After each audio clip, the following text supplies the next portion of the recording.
Hello guys. तो आप लोगों ने डिमांड की थी कि मैम ज्योग्राफी के क्वेश्चंस करवा दो, है ना, राजस्थान की ज्योग्राफी।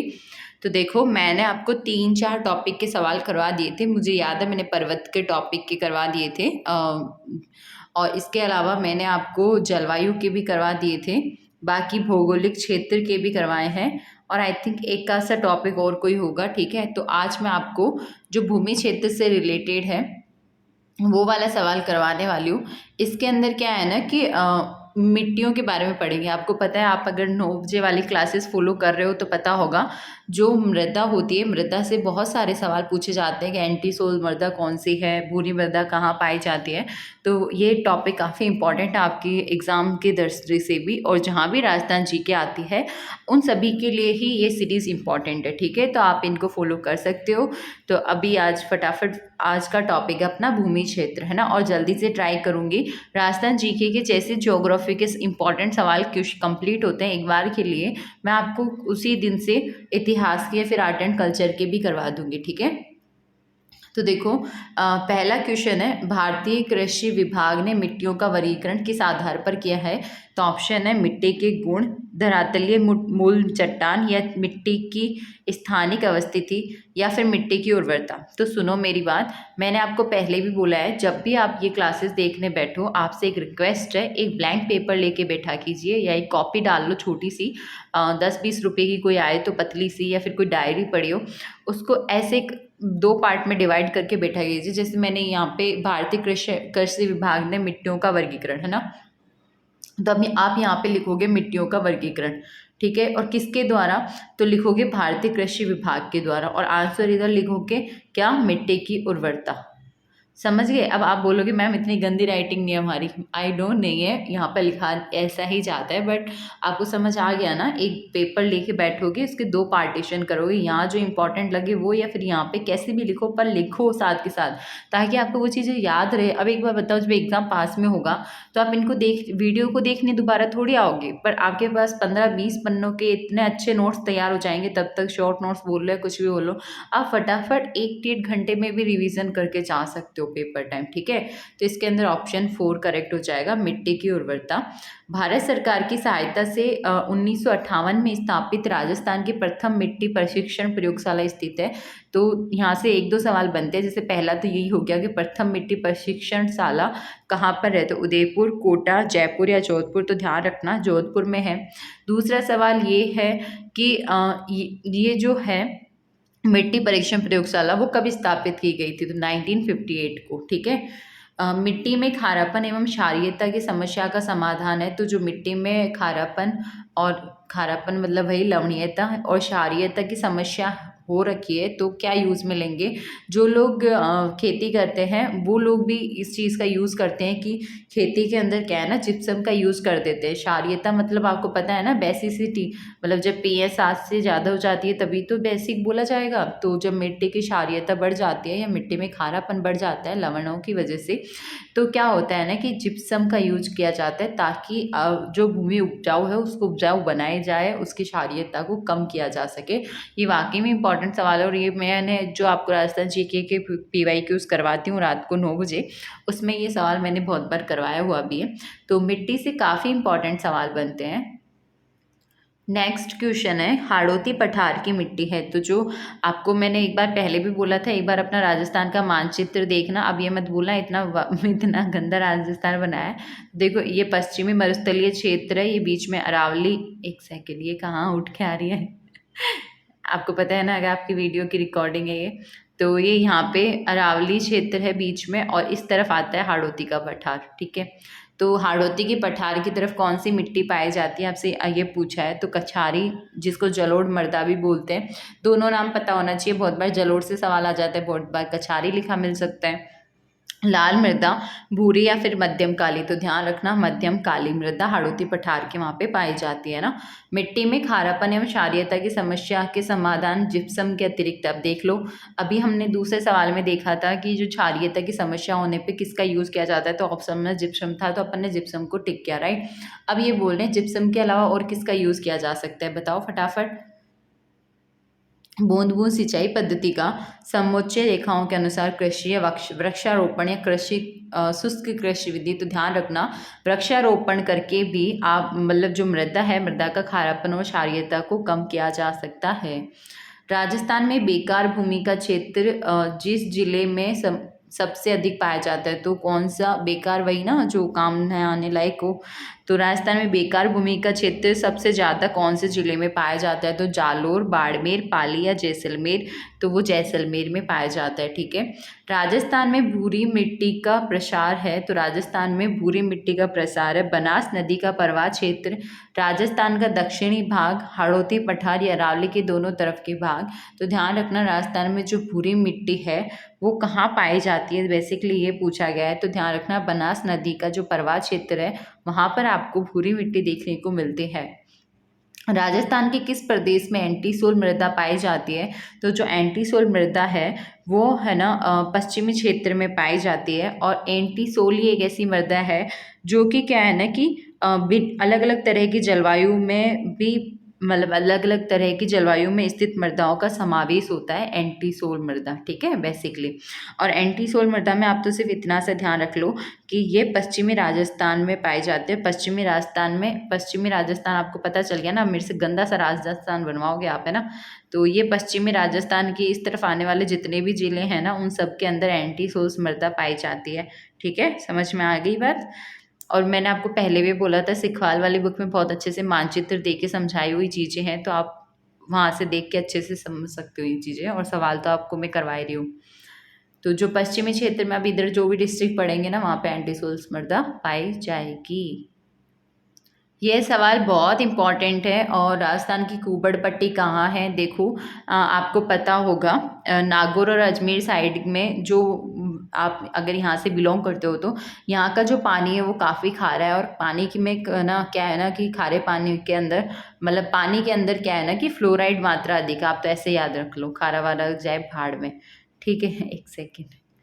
तो जो नागौर अजमेर के अंदर जो पानी है उसके अंदर फ्लोराइड की मात्रा बहुत अधिक होने की वजह से वहाँ पे जो लोग रहते हैं जब वो बूढ़े हो जाते हैं वृद्ध अवस्था के अंदर, तो आपने देखा होगा बहुत से लोग है ना मतलब लकड़ी लेके चलते हैं, राइट। तो उनकी क्या है, कुबड़ निकल आती है। तो बेसिकली वहाँ पे पानी में इतना फ्लोराइड है ना कि उन्होंने अपना लाइफ टाइम फ्लोराइड युक्त पानी पीने की वजह से वहाँ के लोगों में कुबड़ निकल आती है। आपको पता होगा घर में जैसे दादी या बड़े बूढ़े भी हैं और उधर से बिलोंग करते हैं, तो ये एक नॉर्मल सी प्रोसेस है। कल को हम लोग भी बूढ़े होंगे तो हमारे साथ भी हो सकता है, तो वो कोई बड़ी बात नहीं है। बट आपको समझाने के लिए एक चीज़ बता रही हूँ कि नागौर और अजमेर डिस्ट्रिक्ट की तरफ क्या है ना, जो पानी है उसके अंदर जो फ्लोराइड की मात्रा है वो बहुत अधिक हो जाने की वजह से कुबड़ निकल आते हैं। इस वजह से वहाँ पे कुबड़ पट्टी के नाम से जाना जाता है ये वाला क्षेत्र। तो कौन सा जाना जाएगा, नागौर और अजमेर। देखो आपको समझाने के चक्कर में कितना रेड कर देता हूँ मैं। ठीक है, तो अगर आपसे पूछा जाए कि राजस्थान की कुबड़ पट्टी कहाँ है, तो ध्यान रखना नागौर और अजमेर में। ठीक है, मिल गया आपका आंसर। एक चीज़ और ध्यान रखना, आपसे ऐसा भी पूछा जा सकता है कुबड़ की जगह बाका पट्टी नाम आ जाए। अब जो मारवाड़ी बोलते हैं उनको तो पता है बाका होना क्या होता है, वही टेढ़ा वाला। पर अगर बाकी लोगों को भी पता होना चाहिए, बाका पट्टी के नाम से भी पूछा जा सकता है। कंफ्यूज मत होना कि मैम ने कुबड़ पट्टी बताई थी, अभी ये बाका पट्टी किस चिड़िया का नाम है। ठीक है, और क्या होता है ना, फ्लोराइड की अधिक मात्रा की वजह से वहाँ पे जो लोग रहते हैं उनको फ्लोरोसिस रोग हो जाता है, इसी वजह से उनकी जो कमर है वो झुक जाती है। ठीक है, राजस्थान में शासन की भूमि सुधार नीति का सर्वाधिक महत्वपूर्ण उद्देश्य कौन सा रहा है, तो इसके अंदर कृषि पैदावार में वृद्धि, जीवन की गुणवत्ता में सुधार के लिए आधारित संरचना में सुधार, ग्रामीण क्षेत्र में निर्धनता निवारण, या फिर शोषण व सामाजिक अन्याय के समस्त तत्वों का विलोपन। तो ऑप्शन 4 करेक्ट हो जाएगा। आपसे ये पूछा गया था कि जो राजस्थान में शासन की जो भूमि है, भूमि सुधार नीति है, उसका सर्वाधिक महत्वपूर्ण उद्देश्य क्या था, तो ध्यान रखना उसका उद्देश्य है शोषण व सामाजिक अन्याय के समस्त तत्वों का विलोपन। ठीक है, देखिए अब तो आपको सवाल यही सोच रहे थे ना कि मैम थोड़ा सवाल भी दिखा दो। राजस्थान के कितने भूभाग पर रेतीली और बलुई दोमट मिट्टी का प्रसार है, तो ध्यान रखना 1/3, 2/3, 4/3 या इनमें से कोई नहीं। तो 2/3 पार्ट पर रेतीली और बलुई दोमट मिट्टी का प्रसार है राजस्थान में। जिलों के जिस युग में जलोढ़ मिट्टी पाई जाती है वह है, तो कौन से ऐसे जिले, मतलब निम्नलिखित में से कौन से जिले हैं जहाँ पे जलोढ़ मिट्टी पाई जाती है? तो बीकानेर, जोधपुर, भरतपुर, धौलपुर या अजमेर, नागौर या कोटा, बूंदी। तो ध्यान रखना भरतपुर, धौलपुर। खसरा संबंधित है, तो खसरा क्या है? भूमि का क्षेत्र, सार्वजनिक भवन, राजकीय कर या फिर धार्मिक कर। तो ध्यान रखना जो भूमि का क्षेत्र है वो खसरा है। नागौर व पाली खसरा वो बीमारी भी होती है ना, छोटी, आई थिंक छोटी माता जो निकलती है उनको, उसी को बोला जाता है, पर यहाँ पे बायो नहीं चल रही है, राजस्थान जी के चल रही है, ठीक है। नागौर व पाली जिलों को बांगड़ प्रदेश, अब एक सवाल तो यही हो गया कि बांगड़ प्रदेश में नागौर व पाली डिस्ट्रिक्ट तो आते ही आते हैं ना, में पाई जाने वाली प्रमुख मिट्टी कौन सी है? तो बांगड़ प्रदेश में कौन सी मिट्टी पाई जाती है? तो पाई जाती है भूरी, पीली, रेतीली मिट्टी, ठीक है। राजस्थान के अरावली प्रदेश में मृदा अपरदन का कारण है, तो राजस्थान का जो अरावली प्रदेश है वहाँ पे मृदा अपरदन का रीज़न क्या है? वनोन्मूलन, अत्यधिक पशुचारण, अविवेकपूर्ण कृषि या उपयुक्त सभी। तो ध्यान रखना जो मृदा अपरदन की सीधी सी बात है, वहाँ पे मतलब मिट्टी का अपरदन हो रहा है। अपरदन इन जैसे ऐसे बोल सकते हैं कि वहाँ पे जो ये रेगिस्तानी वाला माहौल है ना, जहाँ पे मिट्टी मिट्टी देखने को मिलेगी, वो बढ़ रहा है, तो उसका रीज़न क्या है? वनोन्मूलन, सीधी सी बात है, अगर वन काट दिए जाएंगे तो वही बचेगी ना। और अत्यधिक पशुचारण, तो ज़्यादा पशु के चढ़ने से भी आपको पता है कि ग्रीनरी खत्म ही हो रही है। अविवेकपूर्ण कृषि, मतलब कहीं पे भी फसल कर ली, राइट। एक सिस्टमेटिक ढंग से ही कृषि होनी चाहिए, तभी आपकी जो मतलब खेतों की जो भूमि है वो उपजाऊ रह पाती है, ठीक है। तो इसके अंदर क्या ऑप्शन हो जाएगा बताओ फटाफट दिमाग लगा के, अब तो सब बता ही दिया मैंने, उपयुक्त सभी। राजस्थान के पूर्वी मैदानी भाग में मिट्टी की उर्वरता बने रहने का कारण है, तो राजस्थान के पूर्वी मैदानी भाग में जो मिट्टी पाई जाती है वो काफ़ी अच्छी क्वालिटी की है, ठीक है। तो उसके रीज़न क्या है? प्रतिवर्ष नवीन जलोढ़ मृदा का जमाव, नियमित सिंचाई, ऊसर और रेह भूमि का सुधार या अच्छी वर्षा। तो ध्यान रखना प्रतिवर्ष नवीन जलोढ़ मृदा का जमाव होता है, इसी वजह से यहाँ की जो भूमि है वो उपजाऊ है, राजस्थ मतलब उर्वरता बनी रहती है। राजस्थान में सबसे अधिक क्षेत्र पर किस मिट्टी का विस्तार है? तो राजस्थान में सबसे अधिक क्षेत्र पर कौन सी मृदा पाई जाती है? लाल दोमट, काली दोमट, भूरी दोमट या भूरी बलुई। तो ध्यान रखना भूरी बलुई। और एक और चीज़ आपको अब तो पता चल गया ना, लेवल असिस्टेंट के पेपर में भी सी लेवल की जी क्या आती है, आपने अगर वो पेपर नहीं देखा हो तो देख लेना। और जो पुराने पेपर है RSMSSB बोर्ड द्वारा लिए गए, शांति से जाके प्लेलिस्ट चेक करना, सारे मिलेंगे वहाँ और उनको पक्का देखना है, ठीक है। चंबल और माही बेसिन में पाई जाने वाली मिट्टी का प्रकार है, तो चंबल और माही बेसिन के अंदर काली मटियार दोमट मिट्टी पाई जाती है। देखो आपसे अलग भी पूछा जा सकता है कि चंबल में पाई जाने वाली मिट्टी या माही बेसिन में, तो ध्यान रखना काली मटियार दोमट, ठीक है। राजस्थान की सबसे अधिक उपजाऊ मिट्टी का नाम क्या है? तो राजस्थान की सबसे अधिक उपजाऊ मिट्टी कौन सी है? तो ध्यान रखना लाल दोमट, भूरी बलुई, एक सेकेंड, राजस्थान की सबसे अधिक उपजाऊ मिट्टी का नाम है, तो सबसे अधिक उपजाऊ मिट्टी का नाम बलुई, काली, लाल दोमट या फिर जलोढ़। तो इसके अंदर ऑप्शन 4 करेक्ट हो जाएगा कि जो जलोढ़ मृदा है वो अधिक उपजाऊ मिट्टी है। क्यों है? क्योंकि आपको मैंने अभी बताया था कि, एक सेकंड बताती हूँ, यही था कहीं पे, कि देखो राजस्थान के पूर्वी मैदानी प्रदेश में जो मिट्टी की उर्वरता बनी रहती है उसका रीज़न क्या था कि वहाँ पे नवीन जलोढ़ मृदा का जमाव होता है, तो इसी जलोढ़ मृदा की वजह से वहाँ पे जो उर्वरता है ना, उपजाऊ है, वो उपजाऊ मिट्टी के नाम से कौन सी मिट्टी जानी जाएगी? जलोढ़ मिट्टी, ठीक है। राज्य के दक्षिणी जिलों में पाई जाने वाली प्रमुख मिट्टी कौन सी है? तो राज्य के दक्षिणी जिलों में पाई जाने वाली प्रमुख मिट्टी है काली दोमट, लाल दोमट, पीली भूरी दोमट बलुई या भूरी दोमट। तो इसके अंदर ऑप्शन 2 करेक्ट हो जाएगा, लाल दोमट। रंग एवं गठन के आधार पर बनास बेसिन में पाई जाने वाली मिट्टी कौन सी है? तो बनास बेसिन में कौन सी मिट्टी पाई जाती है? अभी जैसे कि आपको चंबल और माही बेसिन में बताया था कि काली मटियार दोमट पाई जाती है, वैसे ही आपको बनास बेसिन में पूछा गया है, तो बनास बेसिन के अंदर पीली, भूरी और बलुई मृदा पाई जाती है। निम्नलिखित में से कौन सा युग्म सुमेलित नहीं है? ऑप्शंस देखते हैं चलो। तो गंगानगर, हनुमानगढ़, अलवर, जयपुर, कोटा, झालावाड़, उदयपुर, चित्तौड़गढ़, है ना।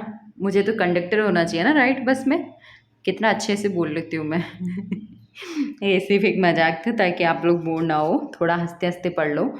तो आपको इसमें से पूछा था कि कौन सा सुमेलित नहीं है, तो इसके अंदर ऑप्शन 1 करेक्ट हो जाएगा कि जो गंगानगर हनुमानगढ़ है वहाँ पे भूरी बलुई मिट्टी नहीं पाई जाती है। अलवर जयपुर में दोमट मिट्टी पाई जाती है। कोटा झालावाड़ में काली मिट्टी पाई जाती है। उदयपुर चित्तौड़गढ़ में आपको लाल काली मिट्टी देखने को मिलेगी।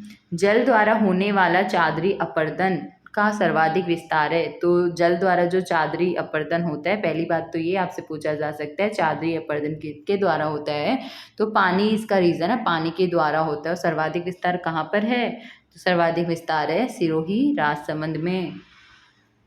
राजस्थान में किस प्रकार के अपर्दन से प्रभावित भूमि का क्षेत्रफल सर्वाधिक है, तो राजस्थान में कौन सी भूमि है, मतलब कौन किस प्रकार के अपर्दन से प्रभावित भूमि का क्षेत्रफल सर्वाधिक है, तो बताओ वायु, जल, मिट्टी, इनमें से कोई नहीं।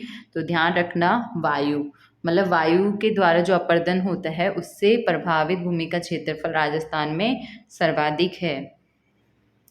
किस जिले में गोचर भूमि का क्षेत्रफल सर्वाधिक है, तो गोचर मतलब जहाँ पे घास है और वहाँ पे पशु चर सकते हैं, राइट।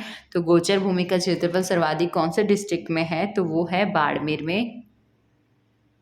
राज्य के कुल भौगोलिक क्षेत्रफल का लगभग कितना भाग मिट्टी अपर्दन से प्रभावित होता है, तो राजस्थान राज्य का जो आपको दिख रहा होगा ऑप्शन 1/3, 1/4, 2/3, 3/4, तो जो 1/3 पार्ट है वो मिट्टी अपरदन से प्रभावित होता है। मिट्टी में लवणीकरण की समस्या अधिकांशतः संबंधित है, तो जो मिट्टी में लवणीकरण की समस्या है वो कौन से क्षेत्र में ज़्यादातर देखने को मिलती है, आर्द्र क्षेत्रों में, शीतोष्ण क्षेत्रों में, शुष्क क्षेत्रों में या उपाद्र क्षेत्रों में। तो ध्यान रखना ये समस्या देखने को मिलती है शुष्क क्षेत्रों में।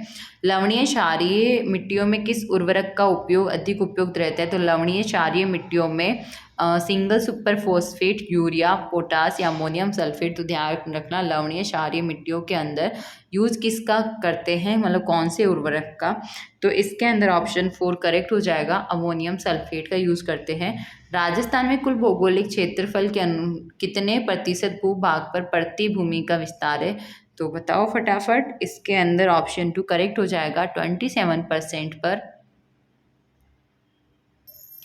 मिट्टी के आवरण अपर्दन क्या अभिप्राय है, तो मिट्टी के आवरण अपर्दन मतलब सीट इरोजन से क्या अभिप्राय है, क्या ये वर्षा जल के परिणाम स्वरूप निर्जन पहाड़ियों की मिट्टी का बहकर अन्यत्र जाना, राइट, यही करेक्ट है कि जब वर्षा जल मतलब बारिश होती है, जो उसका वर्षा का जल है वो निर्जन पहाड़ियों की मिट्टी का, मतलब जब एक बार बताओ ये पहाड़ है, पहाड़ के ऊपर बहुत सारी वर्षा हुई, राइट, तो इसकी वजह से क्या होगा, यहाँ पे जो मिट्टी है ना वो बहकर नीचे आ जाती है या अन्यत्र चली जाती है, वही चीज़ बताइए दूसरी जगह चली जाती है।